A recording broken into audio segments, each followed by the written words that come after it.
ایران، احتجاج، امریکہ اور اقوام متحدہ۔ لیٹسٹ پروگریس کیا ہے اور اس وقت کے حالات کیا ہیں؟ اس وقت دنیا کے طاقتور ایوانوں میں ایک بار پھر ایران موضوع بحث ہے۔ گزشتہ رات ہونے والے اقوام متحدہ کی سلامتی کونسل میں ہنگامی اجلاس، سخت بیانات اور پردے کے پیچھے کئی انکہی کہانیاں اس وقت میڈیا پر رپورٹ ہو رہی ہیں۔ امریکہ نے واضح پیغام دیا ہے کہ وہ ایران کی عوام کے ساتھ کھڑا ہے۔ امریکی سفیر مائک والٹز کے مطابق صدر ٹرمپ نے صاف الفاظ میں کہا ہے کہ ایران میں ہونے والی خون ریزی روکنے کے لیے ہر آپشن موجود ہے۔ ناظرین کو بتاتے چلیں کہ سلامتی کونسل کا یہ اجلاس امریکہ کی درخواست پر بلایا گیا، جس نے خود ہی کئی سوالات کو جنم دیا ہے۔ کیا یہ ٹرمپ کی خاموشی سفارتکاری ہے یا دباؤ کی حکمت عملی ہے؟ کیونکہ چند دنوں تک ٹرمپ کی بیانات جارحانہ رہے، دھمکیاں، سخت لہجہ اور ممکنہ کارروائی کے اشارے ملتے رہے، مگر پھر اچانک لب و لہجہ بدل گیا۔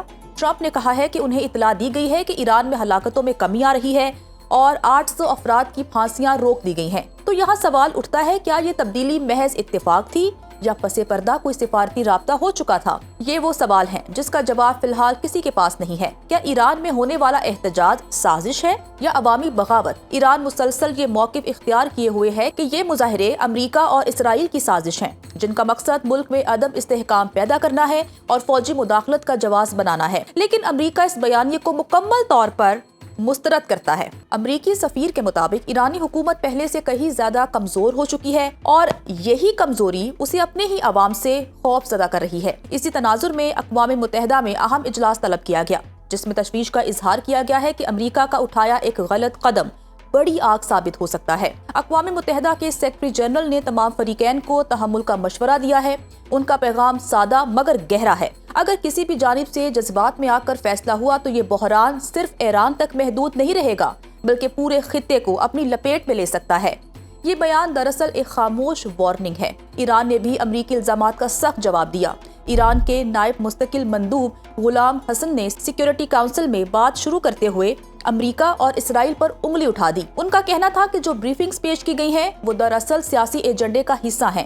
انہوں نے خود کو ایک غمزدہ قوم کا نمائندہ قرار دیا اور امریکہ پر الزام لگایا کہ وہ حقائق کو مسخ کر کے ایران میں تشدد کو ہوا دے رہا ہے۔ یہ بیان اس بات کی طرف اشارہ کرتا ہے کہ ایران اس بحران کو صرف احتجاج نہیں بلکہ ایک بین الاقوامی دباؤ کی جنگ کے طور پر دیکھ رہا ہے۔ ناظرین، یہاں ایران کی مدد کو 3 اہم ممالک آگے بڑھے۔ چین نے واضح طور پر تمام صورتحال کا مورد الزام امریکہ کو ٹھہرایا۔ روس نے ایک قدم بڑھ کر امریکہ کو منافق قرار دیا اور کہا کہ امریکہ کی جانب سے یہ اجلاس بلانے کی کوئی وجہ سمجھ نہیں آتی، کیونکہ ایک جارے پسند ملک کو ایسی حرکت زیب نہیں دیتی۔ پاکستانی مندوب نے واضح کیا کہ طاقت کا استعمال صورتحال کو مزید سنگین کرے گا، لیکن یہ تمام تر احتجاج اچانک نہیں ہوا۔ 28 دسمبر کو تہران کے دکاندار سڑکوں پر نکلے۔ وجہ سادہ تھی، کرنسی کی قدر میں شدید کمی، مہنگائی کا طوفان اور زندگی کا ناقابل برداشت بوجھ۔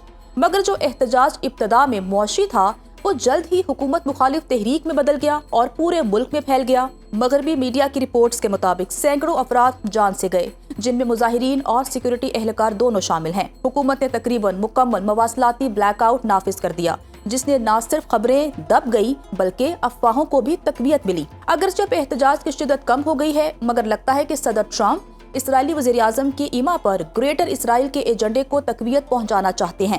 اسی لیے احتجاج تو بہانہ ہے، ایران اصل نشانہ ہے۔ دوسری جانب صدر ٹرمپ کو ایک اور پریشانی ہے۔ سعودی ولی عہد سمیت تمام خلیجی ممالک امریکہ کو اس حملے سے باز رکھنے کی کوشش کر رہے ہیں، کیونکہ وہ اس کے نتیجے میں ایک مکمل تباہی کا منظرنامہ دیکھ رہے ہیں۔ ٹرمپ سمجھ نہیں پا رہے کہ آخر کریں تو کریں کیا؟ اپنی دھمکیوں پر عمل کریں، اپنے دیرینہ حلیف اسرائیل کی سنیں یا عرب اتحادیوں کی بات مانیں؟